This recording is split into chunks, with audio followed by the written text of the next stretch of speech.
সুপ্রিয় দর্শক, আমি আফজাল হোসেন স্বাগত জানাচ্ছি সম্পাদকীয়তে। নিকটতম প্রতিবেশী ভারতের সঙ্গে বাংলাদেশের সম্পর্ক এখন দূরতম হচ্ছে। এমনিতেই দেশটির সঙ্গে দীর্ঘস্থায়ী অমীমাংসিত অনেক সমস্যার সমাধান হয়নি। এর সঙ্গে যুক্ত হয়েছে স্বৈরাচারী শেখ হাসিনা ও তার প্রায় ১,৫০০ সহযোগীকে ভারতে আশ্রয় দান, যারা ভারতে বসে বাংলাদেশকে অস্থিতিশীল রাষ্ট্রে পরিণত করার অপচেষ্টা চালিয়ে যাচ্ছে। সবশেষ দুই দেশের রাষ্ট্রদূতের তলব দুটি দেশের মধ্যে সম্পর্কের আরও অবনতির ইঙ্গিত দিচ্ছে।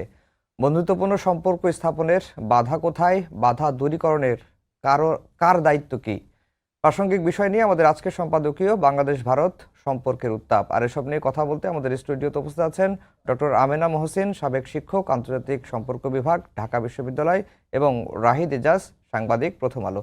দর্শক, আপনারা এই আলোচনায় অংশ নিতে পারেন, এজন্য আপনাদের ফোন করতে হবে টেলিভিশনে দেখার নম্বরে, সেটা ফেসবুকের মাধ্যমেও আপনাদের মন্তব্য পাঠাতে পারেন। দর্শক, আমরা আজকের আলোচনার বিষয় দিয়েছি বাংলাদেশ ভারত সম্পর্কের উত্তাপ। ডক্টর আমেনা মহসিন, আপনাকে দিয়ে আলোচনা শুরু করতে চাই। অন্তর্বর্তীকালীন সরকার দায়িত্ব নেওয়ার পর থেকেই ভারতের সঙ্গে আমাদের যে সম্পর্কে যে টানাপড়ন, কখনো কিছুটা স্থিতিশীল হয়, আবার কখনো উত্তাপ বাড়ে, এখন আবার সম্পর্কের ব্যাপক উত্তেজনা আমরা লক্ষ্য করছি। তো এই সম্পর্ক, ভারত বাংলাদেশ সম্পর্ক এখন বর্তমানে কোন দিকে যাচ্ছে? ধন্যবাদ আপনাকে। দেখুন না, এটা খুবই দুঃখের ব্যাপার যে ভারতের সাথে বাংলাদেশের সম্পর্কটা অনেকটাই ইনস্টিটিউশনালাইজেশন যেটা আমরা বলি সেটা তো হয়নি, যেটা প্রাতিষ্ঠানিকরণ আমরা বলে থাকি, সে জায়গাটা তো আসেইনি, বরঞ্চ এটা অনেকটা দল কেন্দ্রিক এবং তার চাইতেও বেশি ব্যক্তি কেন্দ্রিক হয়ে গেছে পুরো সম্পর্কটা। এবং সেটার জন্য ভারত নিজের এক ধরনের ব্যাখ্যা দিয়েই থাকে, এবং তাদের একটা বিশ্লেষণ আছে। কিন্তু এটাও ভারত যেই জায়গাটাতে আমরা বাংলাদেশ থেকে যে জায়গাতে আমাদের অবস্থান থেকে যে কথাটা বলা দরকার বারবার, যে ভারত তো সবসময় তাদের ইচ্ছা মতো একটা সরকার পেতে পারে না তাদের প্রতিবেশী দেশের সাথে।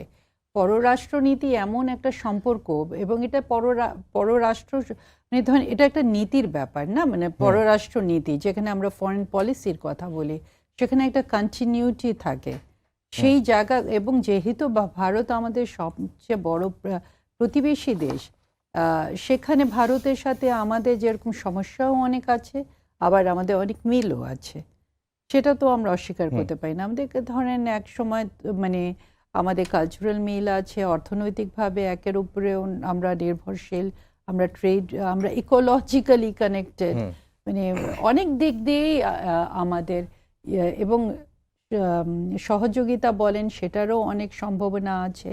এখন অনেকগুলো আপনার প্রথম দিকে বলছিলেন যে অনেকগুলো ইস্যুস অমীমাংসিত রয়ে গেছে।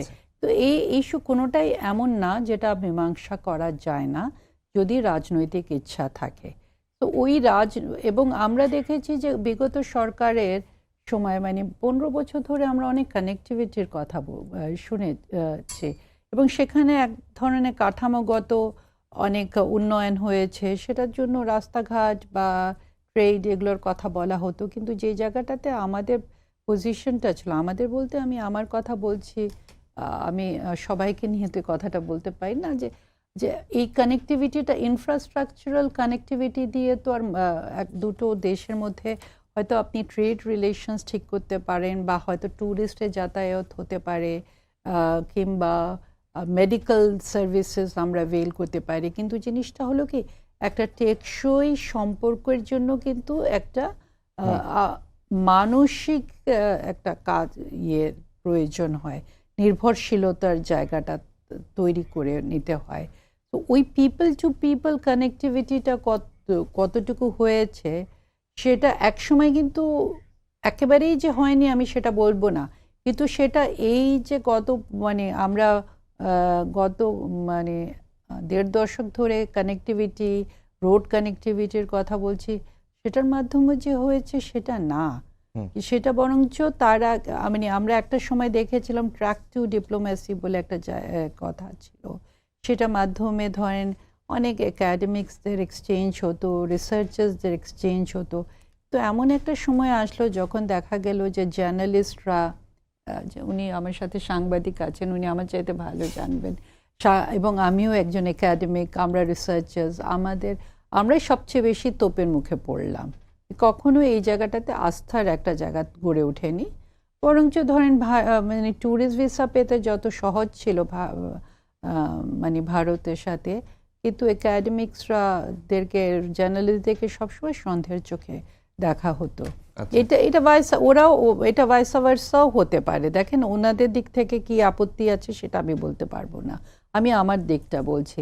তো এই যে ধরেন আপনি একটা মনস্তাত্ত্বিক জগতে যদি আপনি পরিবর্তন আনতে চান, তাহলে কিভাবে আনবেন আপনি? সেই জায়গাগুলোতে তো আমরা কখনো ধাক্কা দিইনি বা দেখিনি না জায়গাগুলো। সেই জন্য এগুলো খুবই সরকার কেন্দ্রিক, দল কেন্দ্রিক, এবং পরে আমি যেটা বললাম ব্যক্তি কেন্দ্রিকে থেকে গেছে সম্পর্কটা। রাহিদ ইজাজ ভাই, আমরা আলোচনা করছিলাম যে বাংলাদেশ ভারত সম্পর্কটা আসলে কোন দিকে যাচ্ছে। সম্প্রতি বাংলাদেশ ভারতীয় হাইকমিশনারকে তলব করলো, উল্টো তারা আবার দিল্লিতে নিযুক্ত বাংলাদেশি হাইকমিশনারকে তলব করলো, এবং দেশের অভ্যন্তরে যে রাজনীতির আলাপগুলো চলছে, সকল দিক দিয়ে বিবেচনা করলে দুই দেশের সম্পর্ক আসলে কোন দিকে যাচ্ছে? ধন্যবাদ। যেটা আমরা বলছিলেন, আমি শুরু করি। উনি যেভাবে বললেন না যে দুই নিকট প্রতিবেশী এবং 54 বছরের সম্পর্কটা ঠিক সেভাবে প্রাতিষ্ঠানিক কোনো ভিত্তি পায়নি, দলকেন্দ্রিক ব্যক্তিকেন্দ্রিক, এবং এটা তো বলাই বাহুল্য। আবার যদি আমরা 14 পরে দেখি, আমি এই জন্য একটু পেছনে ফিরে বলতে চাই, 14 সালে যখন বিজেপি নেতৃত্বাধীন এনডিএ এসেছিল, তখন মনে হয়েছিল যে কংগ্রেস আওয়ামী লীগ লিগেসি, ইন্দিরা গান্ধী শেখ মুজিব এবং গান্ধী পরিবার শেখ পরিবার, কিন্তু সেটা জাস্ট উল্টাটা হলো। এবং উল্টা হওয়ার কারণটা কি আমি এভাবে দেখি, আসলে আমরা ফরেন পলিসি, ইন্টারন্যাশনাল রিলেশন যেভাবেই দেখি না কেন, এটা আসলে চ্যারিটিও না, মানে কোনো বন্ধুত্ব ভালোবাসার দিন শেষে এটা কিন্তু গিভ অ্যান্ড টেক। তো এখন প্রশ্ন উঠতে পারে গিভ অ্যান্ড টেকটা কি? ভারতের প্রথম এবং প্রধান উদ্বেগের উৎকণ্ঠার জায়গা কি ছিল? নর্থ ইস্টের ইনসার্জেন্ট মুভমেন্ট, এবং আওয়ামী লীগ সরকার এসে আনপ্রেসিডেন্টেড ওয়েতে যেভাবে নর্থ ইস্টার্ন ইনসার্জেন্টসের বিরুদ্ধে তাদের যে উদ্বেগ, সেটা যেভাবে অ্যাড্রেস করলো, সেটা ইন্ডিয়ান স্টাবলিশমেন্টকে বিরাট একটা স্বস্তি দিয়েছিল। আমি মনে করি আমার পর আমিন আপা হয়তো এখানে কন্ট্রিবিউট করবেন। এখন কথা হচ্ছে, আমি যদি ভারতের নিরাপত্তার জায়গায় স্বস্তিটা এনে দেই, তার উৎকণ্ঠা দূর করি, তাহলে আমারও তো কিছু ইস্যু আছে। সেটা পানি হতে পারে, ব্যবসা হতে পারে, ট্যারিফ নন ট্যারিফ ব্যারিয়ার হতে পারে। তো সেই জায়গায় কি আমরা দর কষাকষি তার কাছ থেকে সেটা আদায় করতে পেরেছি? আমি যতটা দিয়েছি সেটা কিন্তু আমি পাইনি, বরঞ্চ আমি কি পেয়েছি? আওয়ামী লীগ সরকার তা নিরবিচ্ছিন্নভাবে ক্ষমতায় থাকার জন্য, সরকারে চালানোর জন্য ভারতের একতরফা সমর্থন পেয়ে গেছিল, এবং যেটার উপর ভিত্তি করে 14, 18 এবং 24-এ প্রত্যেকটা নির্বাচনী বৈতরণী পার হয়েছে। কখনো একতরফা ভোট হয়েছে, কখনো রাতের ভোট হয়েছে, আবার কখনো আমিরামি নির্বাচন হয়েছে। কিন্তু এই যে 15 বছর একটা তালে চললো, এই তালটা বা ছন্দটা কেটে গেল 5 অগস্ট, যেখানে গণ অভ্যুত্থান হয়েছিল। তো গণ অভ্যুত্থানের পর 15 বছর আগের সম্পর্কে সেই সমীকরণ তো নেই, এবং এই সমীকরণ যে নেই এটা বাংলাদেশ যেমন জানে, বিশ্বের অন্যান্য জনপদের মানুষ বলেন তারাও জানে। কিন্তু দুঃখজনক হলেও সত্য, আমাদের নিকট প্রতিবেশী হয়ে ভারত সে বাস্তবতাটা এখনো আত্মস্থ করতে বা বুঝতে পারছে না বা ব্যর্থ হচ্ছে। এটা যেমন একটা বলতে পারে, আবার বলতে পারে তারা সে বাস্তবতা মানতে চায় না, যেভাবে দেখি অর্থাৎ বাস্তব, এবং মানতে চাইছে না বলে আমরা দেখছি সম্পর্কটা কিন্তু আর স্বাভাবিক নেই। আমরা যদি সেটাকে টানাপোড়েন বলি, আমি মনে করি 16 মাস পরে সেটা টানাপোড়েনের পর্যায়ে নেই, মোর ওরলেস এক ধরনের উত্তেজনা আছে। আপনি শুরু করেছিলেন দিল্লিতে হাই কমিশনার রিয়াজ হামিদুল্লাহকে গতকাল যেটা তলব করলো, এবং সেটা অগাস্টের পর থেকে হাই কমিশনার এবং ডেপুটি হাই কমিশনার মিলিয়ে অন্তত 4 বার বাংলাদেশের ডিপ্লোম্যাটদের তারা সামন করেছে। এর উল্টো দিকে আমরা 5 বার সামন করেছে। এই যে সামন, ডিপ্লোম্যাটিক একটা প্র্যাকটিস নর্ম, একজন করলে অন্যজন করে, নোট চালাচালি হয়, এবং সেটা বন্ধই হয়ে গেছিল। সীমান্ত মানুষ খুন হয়েছে, নির্মমভাবে পেটানো হয়েছে, ফেলানির কেউ হত্যা করে লাশ ঝুলিয়ে রাখা হয়েছে, কিন্তু সেটা বন্ধ হয়ে গেছিল। তো সেই জায়গায় আবার চলে আসছে। এখন কথা হচ্ছে, সম্পর্কটা তো দুইটা দেশের, দেশ মানে হচ্ছে সরকার মানুষ সব মিলে। এখন মানুষ যদি না থাকে সরকার থাকে না, সরকার না থাকলে দেশ থাকে না।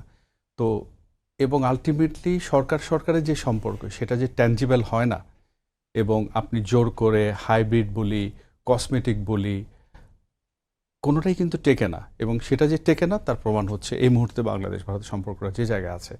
তো এখন আপনি প্রশ্ন করতে পারেন টেকাতে হলে কি করতে হবে। টেকাতে হলে মানুষের কে কেন্দ্রে রেখে মানুষে মানুষের সম্পর্ক, সেই জায়গাতে মনোযোগ দিতে হবে। তার চেয়ে বড় কথা, বাস্তবতা যেখানে, সেই বাস্তবতাটাকে আপনার আমার আত্মস্থ করতে হবে।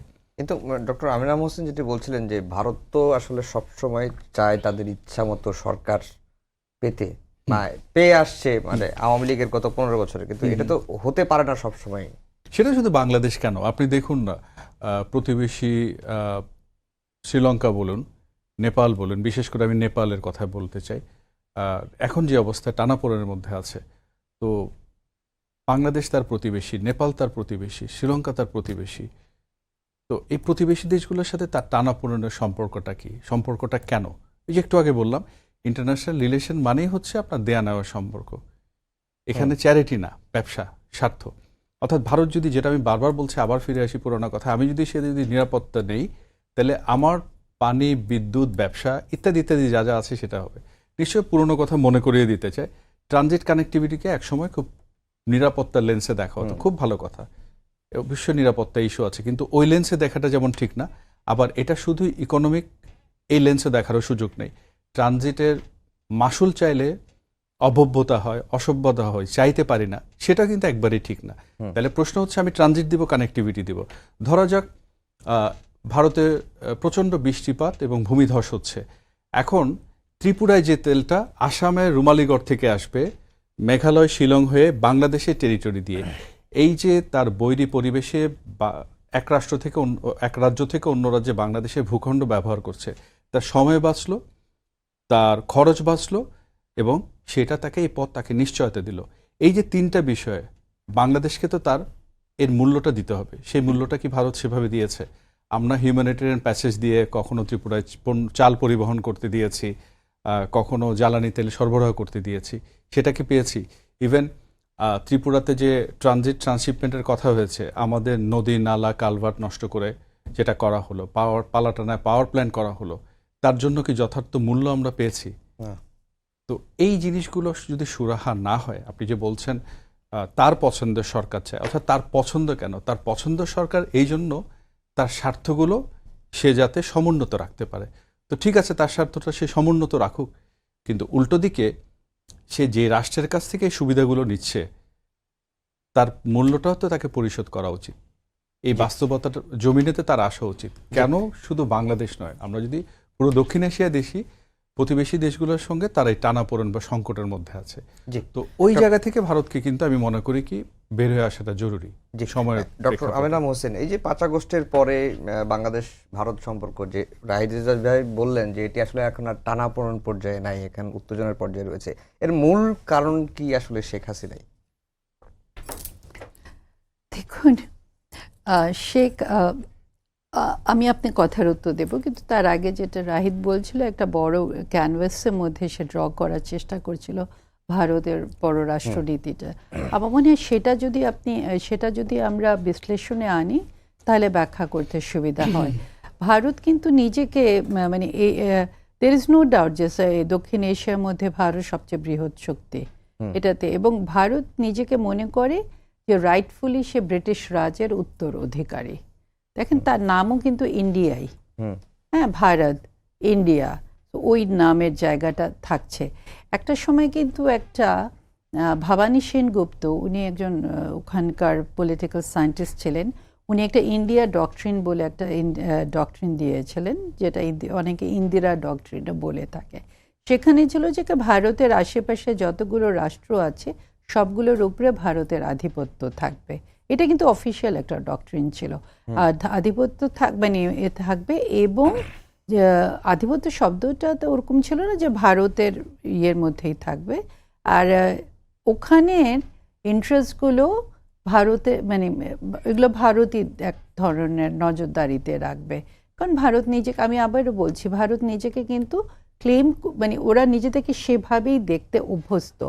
এখন আপনি যখন আমাকে এই প্রশ্নটা করছেন যে শেখ হাসিনাই কি এই টানাপোড়েনের দেখেন, জিনিসটা হলো কি, আমরা ভারতের যে প্রত্যেকটা প্রতিবেশী দেশের সাথে দেখেছি, যখনই তারা নাড়াচাড়া দিয়েছে, একটা না একটা কিছু হয়েছে, সরকার বদল হয়েছে বা ওর চায়না ফ্যাক্টর, মানে ভারতের পছন্দ মতো জিনিসগুলো চলেছে।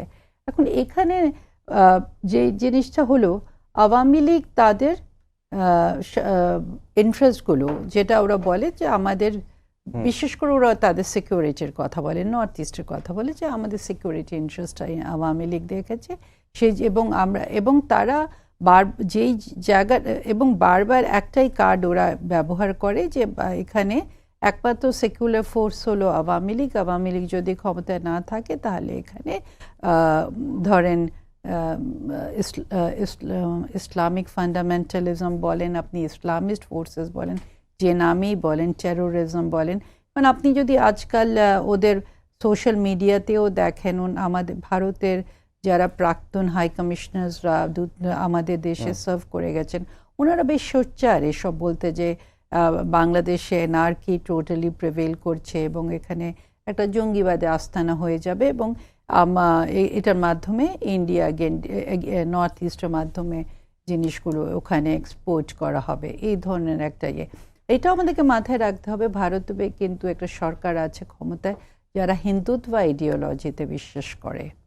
সো ইটস নট দ্যাট তারা একটা সেকুলার ফোর্স, বা তাদের একটা পার্টিকুলার ইডিওলজি আছে, এবং সেটাই খুব আয়রনি যে তারা আমাদের সাথে যখন কথা বলে তখন তারা আমাদেরকে বারবার বলে যে আমরা ফান্ডামেন্টালিজমের দিকে যাচ্ছি, অথচ ভারত, আমরা অনেকে হিন্দু ন্যাশনালিজম বলে থাকি, but it is a sure fundamentalism.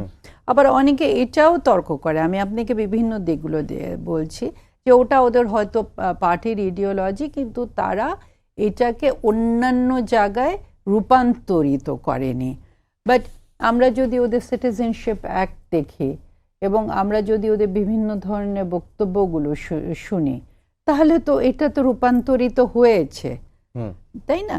কিন্তু ওই জায়গাটায় এখন, হ্যাঁ শেখ হাসিনা, এখন Sheikh Hasina is there, but Sheikh Hasina না হলেও অন্য কেউ যদি থাকতো এখানে, যে তাদের স্বার্থগুলোকে ওভাবে দেখতো এবং ভারতে আশ্রয় নিত, India would have done the same thing. কারণ তারা এটা বিশ্বাসই করে যে একমাত্র ইন্ডিয়ার, আমি বলবো না যে সবাই বিশ্বাস করে, ওখানে এমন অনেক একাডেমিক্স আছে, রিসার্চার্সরা আছে যারা মনে করে যে জিনিসটা ঠিক না, কিন্তু তাদের ভয়েসেসগুলো খুবই মাইনরিটি একটা ভয়েস। যেরকম ধরেন, আমি বলেই শেষ করছি, একটা সময় আমরা এখানে একটা সময় বাংলাদেশেও অনেকে ছিল যারা মনে করছিল যে যেদিকে দেশটা ধাবিত হচ্ছে সেটা হয়তো ঠিক হচ্ছে না, তখন সেটাও তো মাইনরিটি ভয়েস ছিল, তাই না?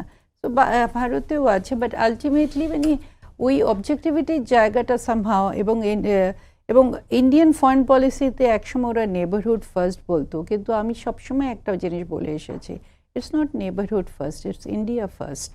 এটা আমাদেরকে দেখতে হবে, কারণ যেটা রাহিদ বলছিল খুব রাইটলি, দ্যাট ফরেন পলিসি কিন্তু সবসময় কোনো চ্যারিটি না, একটা প্র্যাগম্যাটিজমের উপরে চলে।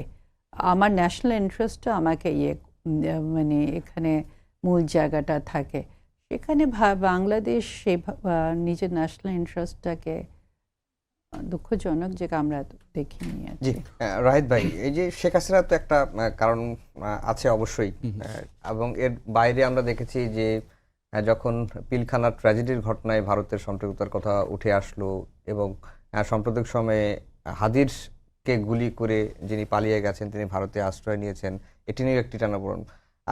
একটু জাস্ট জানতে চাই যে আরও কোনো কারণ আছে কিনা ভারত বাংলাদেশ সম্পর্কের এই উত্তেজনার ক্ষেত্রে? না, আমি শুরুই করেছিলাম, হয়তো কিছুটা রিপিটেটিভ হতে পারে, যেটা বললাম 9 তো এই আওয়ামী লীগ সরকার ক্ষমতায় এলো, তারপরে 9 সে সেকেন্ড হাফ থেকে 10 অনওয়ার্ডস যতই যাচ্ছিল, এবং শুরু এবং প্রধানটা আপা যেটা রাইটলি বলছেন যে কলোনিয়াল যে লিগেসি থেকে ভারতের শুরু, এবং এটা তো ঠিক যে বড় দেশ, বিশ্বের গণতন্ত্র বলুন, জনসংখ্যা বলুন, অর্থনীতি বলুন, এবং তাদের জ্ঞান বিজ্ঞান সব মিলে সে রিজনাল পাওয়ার তো বটেই, যে বৈশ্বিক পরিসরে পাওয়ার হওয়ার জন্য তার সামর্থ্য সক্ষমতা যেমন আছে, কিন্তু পাশাপাশি তো এটা হতে হলে যে তার উদারতা, যেটা আমরা পৃথিবীর অন্যান্য প্রান্তেও কখনো কখনো দেখি, এই বিগ স্টেট স্মল স্টেটের যে সাইকোলজিক্যাল ক্রাইসিসটা, ওটা আমরা কিন্তু ভারতের ক্ষেত্রে দেখি, তার ভিজাভিস ভারতের সাথে তার রিজিওনাল অন্য দেশগুলোর সম্পর্কের ক্ষেত্রে। আপনি যে ইস্যুর কথা বললেন, আমার কাছে মোটা দাগে আমি আপনার কন্ট্রিবিউট করতে পারেন। আপনি প্রশ্ন করেছিলেন, ওনার প্রশ্নটা আমি ঘুরিয়ে নিতে পারি, শেখ হাসিনা কিনা বা অন্য কোনো কারণ কিনা। প্রধান এবং মূল কারণ যে শেখ হাসিনা, ওটা তো বলার কোনো অপেক্ষা নেই। জাস্ট আপনাকে উদাহরণ দিই, সিরিয়ার বাশার আল আসাদ আশ্রয় নিয়েছেন রাশিয়াতে। তো শেখ হাসিনা যেভাবে প্রথমে শুরু করেছিলেন কি পাবলিক ডোমেইনে উনি স্পিচ দিতেন, ভিডিও কনফারেন্সে আসতেন, দলের কর্মীদের করতেন, সেটা হতে হতে এখন কিভাবে চলে এসছে, ইন্ডিয়ান মিডিয়াতে ইন্টারভিউ দিচ্ছেন পালা করে, গ্লোবাল মিডিয়া আউটলেটগুলোতে তার ইন্টারভিউ দিচ্ছেন। এখন এটা কি আমাদের বোধগম্য না হওয়ার তো কোনো কারণ নেই। তিনি যেখানে আছেন, যারা তাকে আশ্রয় দিয়েছেন, তারা যদি সেটা অ্যালাউ না করতেন, তার পক্ষে কি সেটা করা সম্ভব ছিল? খুব বেসিক এবং ক্রুশাল একটা কোয়েশ্চেন। পুতিন যেটা অ্যালাউ করছেন না, সেটা মোদি অ্যালাউ করছেন। তো এটা তো মূল এবং প্রধান কারণ। আজকে যে আমি আপনাকে রেফারেন্স দিলাম যে হাই কমিশনারদের পাল্টাপাল্টি বিবৃতির লড়াই, রাজনৈতিক মাঠে উত্তাপ, তারপর আপনি হাদি হত্যাকারী প্রসঙ্গ আনলেন, সবগুলোর মূলে কিন্তু ওটা যে শেখ হাসিনা, আওয়ামী লীগ, হাদির সাথে খুন করার চেষ্টায় যারা, তারা তো আওয়ামী লীগের সাথেই যুক্ত। শেখ হাসিনা তার সিকিউরিটি ইন্টারেস্টে যেভাবে দেখে, আওয়ামী লীগ যেভাবে দেখে, আপা যেটা বলছেন যে আমরা বরাবরই শুনি সেকুলার ফোর্স, এবং আওয়ামী লীগ থাকলে তার স্বার্থগুলো সমুন্নত থাকবে বা স্বার্থগুলো সুরক্ষা হবে, অন্য কেউ থাকলে সেটা হবে না। এখন প্রশ্ন হচ্ছে, কালকে পররাষ্ট্র উপদেষ্টা যেটা বলছেন যে আমরা প্রথম দিন থেকে বলছি একটা ভালো নির্বাচন করতে চাই, এমন একটা পরিবেশ তৈরি করতে চাই, গত 15 বছর মানুষ যেখানে ভোট দিতে উৎসাহ পায়নি, প্রণোদনা পায়নি, আগ্রহ পায়নি, একটা শান্তিপূর্ণ, সুষ্ঠু, বিশ্বাসযোগ্য নির্বাচন করতে চাই। সেখানে এসে ভারতের তো নসিহত করার দরকার নেই যে ফ্রি, ফেয়ার, ক্রেডিবল, ইনক্লুসিভ। এখন প্রশ্ন হচ্ছে এই 16 মাস এর আমরা যদি ইন্ডিয়ার পজিশনগুলো দেখি, শিফটগুলো গত 15 বছরে কি বলতো, যেটা ইন্টারনাল অ্যাফেয়ার অফ বাংলাদেশ, আর আস্তে আস্তে শুরুতে কি বলেছিল, আমরা যদি পেছনে ফিরে যাই ইন্টারিম গভর্নমেন্ট আসার পরে, যে গভর্নমেন্ট অফ দ্য ডে এর সাথে এঙ্গেজ হয়, এটা আস্তে আস্তে শিফট হয়ে গেল এপ্রিল অনওয়ার্ডস করে। সেই ইলেকশন নিয়ে কথা বললো, তার ফরেন সেক্রেটারি বলছে যে বাংলাদেশে ইনক্লুসিভ ইলেকশন চায়, ফ্রি ফেয়ার ইলেকশন চায়। তাহলে এই শিফটটা কেন? এটা তো আর কোনো গোপন থাকে না।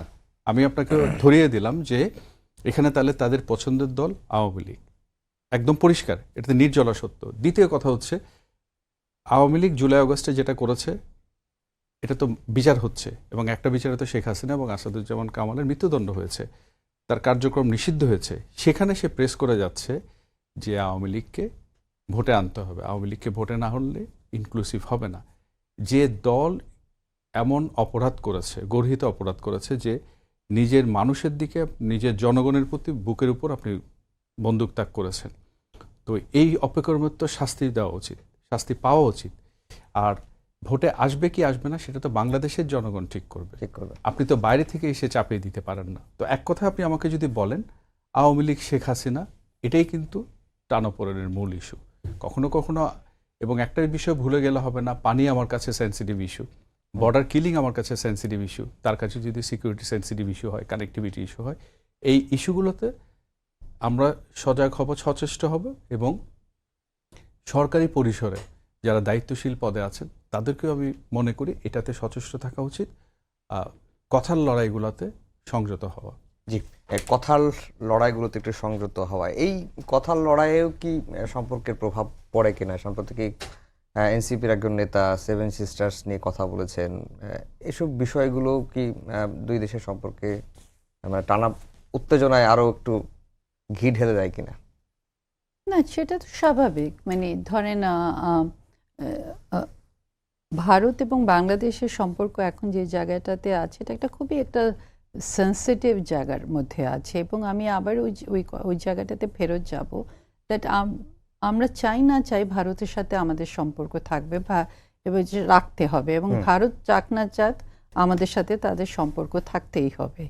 মানে আমরা তাদের একটা চেঞ্জ করতে পারবো না, সেটা আমরা তাদের জন্য খুবই ক্রিটিক্যাল। আমরা যখন ভারত বলে যে লুক ইস্ট পলিসি, ওরা ইস্টের দিকে তাকালেই বাংলাদেশ আছে, এবং ওয়ে অফ বেঙ্গল কিন্তু স্ট্র্যাটেজিক্যালি খুবই ইম্পর্ট্যান্ট ভারতের জন্য। সেভেন সিস্টার্সের জায়গাটা তো আছেই, তাই না?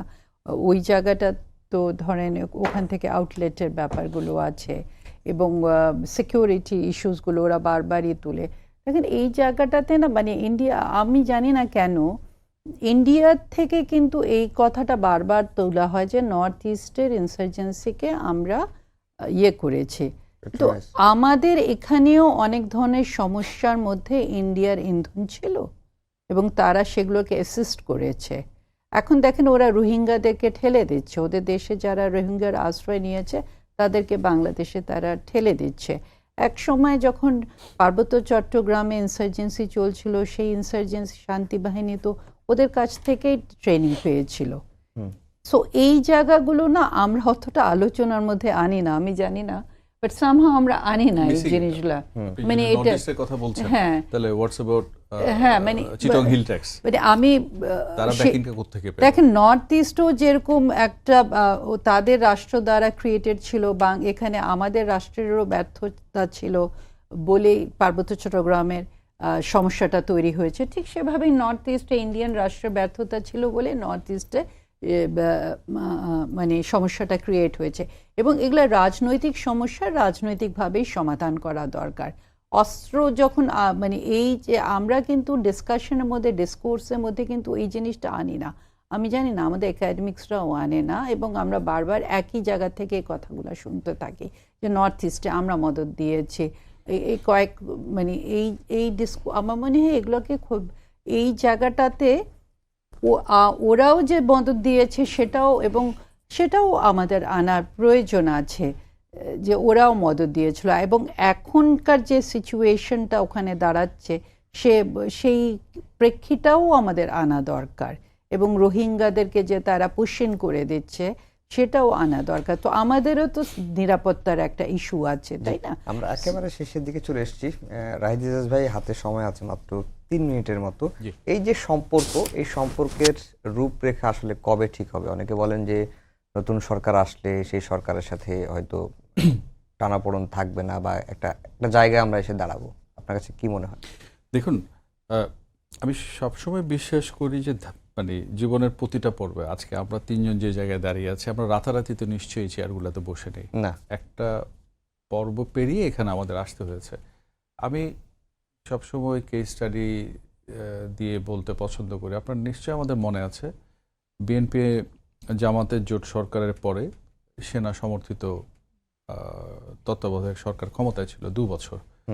তো আগের পর্বে আমরা দেখেছি যে ভারতের সাথে সম্পর্কটা কেমন ছিল। তো সেই খারাপ থেকে ভালো কিন্তু হুট করে 2009 সালে হয়নি এবং ওই যে 2 বছর, ওই 2 বছরে অনেকটা আমি এটাকে গ্রেস পিরিয়ডের মতো বলবো যে ওই 2 বছর তৎকালীন যে অ্যাডমিনিস্ট্রেশন, প্রশাসনের সাথে দিল্লির অ্যাডমিনিস্ট্রেশনের যে যোগাযোগ, দেখা সাক্ষাৎ, ভিজিট, এগুলো একটা পথ করে দিয়েছিল। আজকে আমরা ডিসেম্বরের 18 তারিখ বসে কথা বলছি, ফেব্রুয়ারির 12 তারিখ নির্বাচনের শিডিউল ঠিক করা হয়েছে। সেই নির্বাচনের পর নতুন একটা সরকার আসবে। তো আমাদের হাতে যে প্লাস মাইনাস 2 মাসেরও কম, এই 2 মাসে আপনি কি রাতারাতি সম্পর্কটা ঠিক করে ফেলবেন? বিশেষ করে এই মুহূর্তে যখন আমরা টানাপোড়েন থেকে, আমি এটাকে মনে করি উত্তেজনার একটা পর্বে চলে গেছে। তো সেই জিনিসটা ঠিক করতে হলে প্রথম এবং প্রধান বিষয়টা হচ্ছে বাস্তবের জমিতে পা রাখা, বাস্তবতাটাকে বুঝতে পারা। আমি বলছি যে সম্পর্কটাকে সরকারের মধ্যে সীমিত না রেখে জনগণের পরিসরে দেখা, ব্রডার ল্যান্ডসে দেখা। কারণ আমাদের ধরেন ইতিহাস আছে, ঐতিহ্য আছে, মিল আছে, সেটা লাইফস্টাইলে বলুন, খাবার দাবার বলুন, সব কিছুতে।